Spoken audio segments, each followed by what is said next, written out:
राजस्थान का एक छोटा सा गांव है। उस गांव में भंवरलाल नाम का एक आदमी अपनी पत्नी मैना के साथ रहता था। भंवरलाल की परचून की एक छोटी सी दुकान थी। जैसे तैसे वो उसी दुकान से अपना और अपनी पत्नी का गुजारा चलाता था। दुकान छोटी होने की वजह से बहुत ही कम लोग उसकी दुकान से सामान खरीदते थे। एक रात जब भंवरलाल खाना खाने बैठा तो उसकी थाली में सिर्फ 2 बाजरे की रोटियां और थोड़ी सी साग थी। उसने मैना से पूछा, तूने खाना खाया? हाँ, मैंने तो तुम्हारे आने से पहले ही खा लिया था।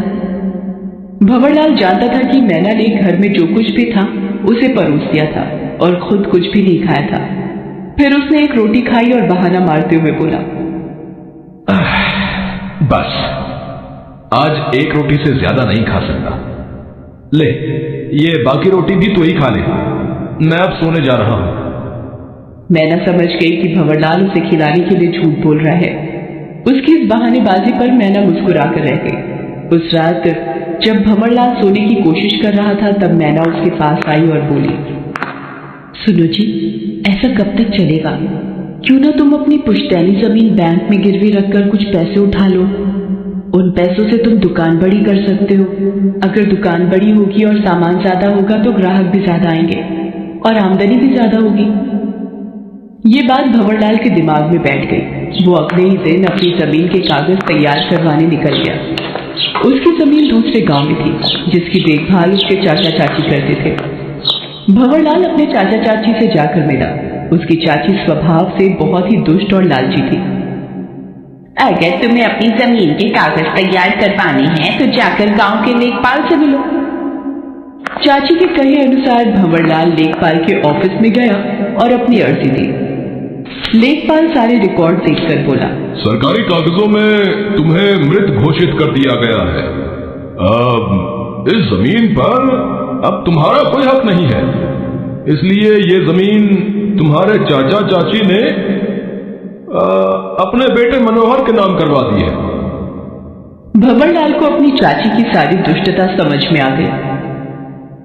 वो वहां से सीधे अपनी चाची के पास गया और उसे बुरा भला कहते हुए बोला, बड़ा अच्छा रिश्ता निभाया है तुमने। मुझे मरा हुआ बताकर मेरी सारी जमीन अपने बेटे के नाम करवा ली। जमीन की देखरेख हम करें और तू मुंह उठाकर चला आया जमीन मांगने। अभी तक तो मैं चुप थी, मगर अब मैं खुला बोल रही हूँ। जा, जो करना है कर ले। अब ये जमीन तो तुझे मिलने से रही। देखो भंवरलाल और चाची का झगड़ा सुनकर आसपास के लोग भी इकट्ठा हो गए। वो सब मुर्दा मुर्दा कहकर भंवरलाल का मजाक उड़ाने लगे। भंवरलाल दुखी मन से वहां से लौट आया और मैना को सारी बात बताई। अरे ऐसे कैसे? ये लोग एक जीते जागते आदमी को मरा हुआ बता सकते? देश में कानून नाम की कोई चीज है या नहीं? ऐसा ही हुआ है मैना। सारे सरकारी कागजों से मेरा नाम कट चुका है और मुझे कागजों में मुर्दा बता दिया गया है।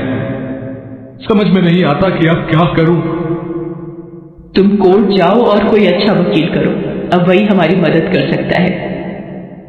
मैना की बात मानकर भंवरलाल कोर्ट गया। वहां उसे साधुराम नाम का एक वकील मिला। भैया, बात ऐसी है कि तुझे जमीन पर कब्जा करने के लिए पहले यह साबित करना होगा कि तू मरा नहीं, जिंदा है। ये मैं कैसे साबित करूं? वो सब तू मुझ पर छोड़ दे, तू बस हमारा खर्चा पानी देता रहे।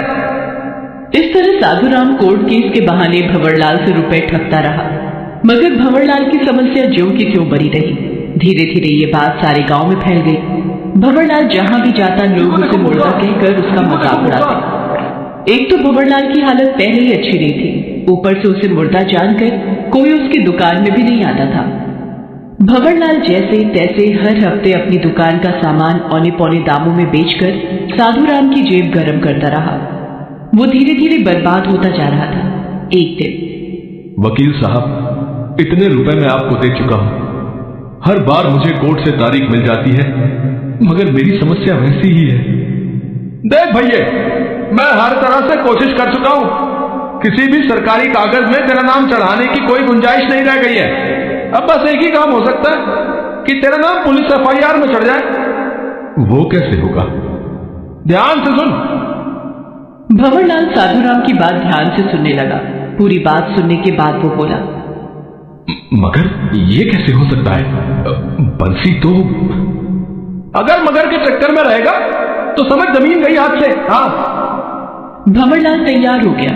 साधुराम के कहे अनुसार अगले दिन वो अपने चचेरे भाई मनोहर के बेटे बंसी के स्कूल गया और उसे बहला फुसला कर अपने घर ले आया और अपनी चाची के घर एक चिट्ठी भिजवा दी जिसमें लिखा था, मैंने बंसी का अपहरण कर लिया, अगर उसे छुड़ाना है तो मेरी जमीन मुझे वापस कर दो। साधुराम का यही तो प्लान था कि बंसी के गुम हो जाने पर उसके घर वाले भंवरलाल पर एफआईआर कर देंगे और उसका नाम सरकारी कागज में आ जाएगा। मगर भंवरलाल की चाची भी कम धूर्त न थी। वो भंवरलाल का सारा प्लान समझ गई। उसने अपने बेटे से कहा, पुलिस में जाने की कोई जरूरत नहीं है, भंवरलाल खुद ही अपने बंसी को यहाँ छोड़ जाएगा। चाची का कहना ठीक ही निकला। भंवरलाल ज्यादा दिन तक बंसी को अपने पास न रख सका। बंसी बार बार अपनी माँ के पास जाने की जिद करता था और बहुत रोता था। इससे पिघलकर भंवरलाल और मैना ने बंसी को वापस उसके घर भेजने का फैसला कर लिया और 2 दिन बाद बंसी को उसके घर छोड़ दिया। वैसे तो भंवरलाल बहुत चुपके से बंसी को उसके घर छोड़ने गया था, मगर जैसे ही वो बंसी को घर के पीछे छोड़कर जा रहा था, वो देखो भंवरलाल जा रहा है, पकड़ो उसे। तब मनोहर और उसके आदमियों ने उसे घेर लिया और लाठियों से उसकी मरम्मत कर दी। बेचारा भंवरलाल किसी तरह जान बचाकर वहां से भागा। इसके बाद भंवरलाल फिर से साधुराम से मिला। अरे